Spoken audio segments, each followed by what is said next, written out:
back in Washington. House Republicans are demanding answers on the alleged cover-up of President Joe Biden's health decline, pushing for testimony from his doctor who claimed Biden was in tip-top shape while in office. I love that. He's got some answers. Yeah. You gotta give us some answers. Madeleine Rivera live in Washington with these very interesting details. Good morning, Maddie.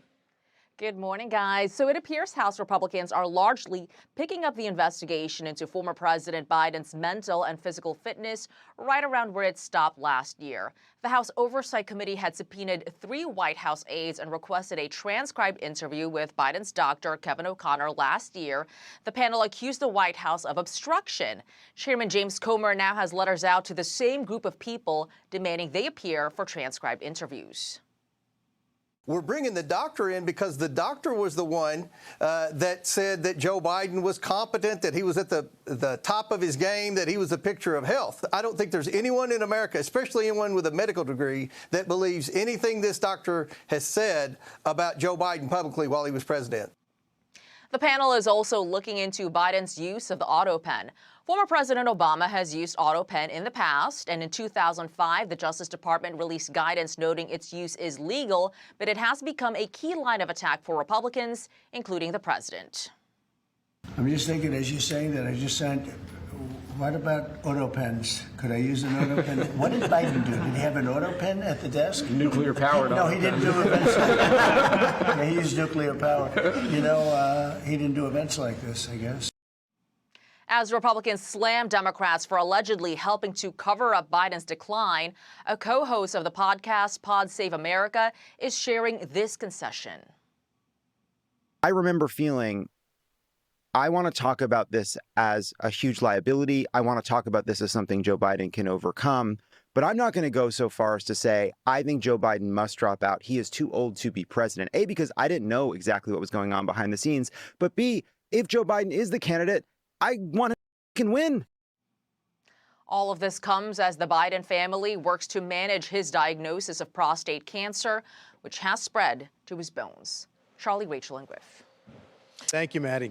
It's a slight moment of, thank you, Maddie, slight moment of honesty there on the part of John Lovett, but forced honesty. Forced honesty, and also partial, like, I didn't really know. Like, we all knew. If you were watching Fox News, we were talking about the decline from the very beginning. I'm really glad that Donald Trump is bringing up the Autopen. Yes. We were talking off camera how he's always right on mark. That is so important. Who was actually running our government? Was it Anita Dunn? Was it Susan Rice? Was it Valerie Jarrett? Was it a combination of all these people? Pluff, we don't know, but we should know. And if they use those Autopens on pardons without Joe Biden knowing, maybe those pardons aren't valid. Maybe some of these bills that these executive orders they signed aren't valid. We need to get to the bottom of it. Well, just imagine what you're talking about. You're talking about the most powerful leader in the world. Decisions being made without his having any idea exactly what it is, whether it's a pardon or anything else. I think also the tragic part of this whole story, as we unpack it and now are learning more and more, is really the relationship between President Biden and the First Lady, Jill Biden. And, you know, Sally Quinn, a Washington Post columnist, it's very insightful things she's now saying about, you know, whether she had her husband's best interest. But I would just want to set it up by saying, if you remember, shortly after the debate, Sally Quinn, who is married to the famous publisher of the Washington Post, Ben Bradley, she wrote an open letter in the Post to Jill Biden, said to Jill Biden, you know, and he talked about Ben Bradley's death and dementia and how she saved him and kept him out of the public eye during the 40th anniversary of Watergate. And that's what you're supposed to do when you are looking after your husband. When you love someone like that. But yet, here's what Sally Quinn now says about whether or not Jill Biden is to blame. I blame Jill Biden for this. Jill Biden is his wife. And if Jill Biden had stood up and had gone to him and said, Joe, you can't do it. And if you do, you're on your own. I'm out. He wouldn't have run because he couldn't have done it without her support. I felt sorry for Joe Biden because I didn't think she was protecting him. she wasn't protecting him from himself. Right after the debate, they're in the spin room, and she got his hand up, and they're victory, victory, we won, it was great. And the next day, he's off in North Carolina and making a victory speech. I thought, what were they watching? I thought it was just elder abuse, really. So here she comes up with a firm grasp of the obvious that has been obvious to a lot of people for a long time. But of course, it's after she and many people in the media spent so much time trying to cover for Jill Biden, trying to basically helping Jill Biden pull this off. But of course, a few years ago, you got into all kinds of hot water for making this observation, maybe as one of the first people to make the observation that Jill Biden was clearly using her husband for her own purposes. Yeah, I mean, we all saw that in that 2020 election, he was in the basement. And of course, the excuse was COVID. But we all knew what was happening. They didn't want him on the campaign trail because he was going to mess up. He was going to say stupid stuff, not because he puts his foot in his mouth, but all of us could see he was losing a step. Here's what I said 4 years ago. Sally Quinn's 4 years late. Listen. I'm sorry, as a political spouse, I can't help but look at Jill Biden. No one knew better his state of mind than Dr. Jill Biden.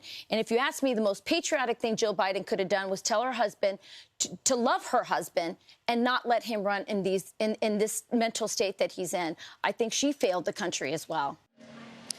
But mostly, you guys, she failed her husband. And I say that because, I'm a political spouse.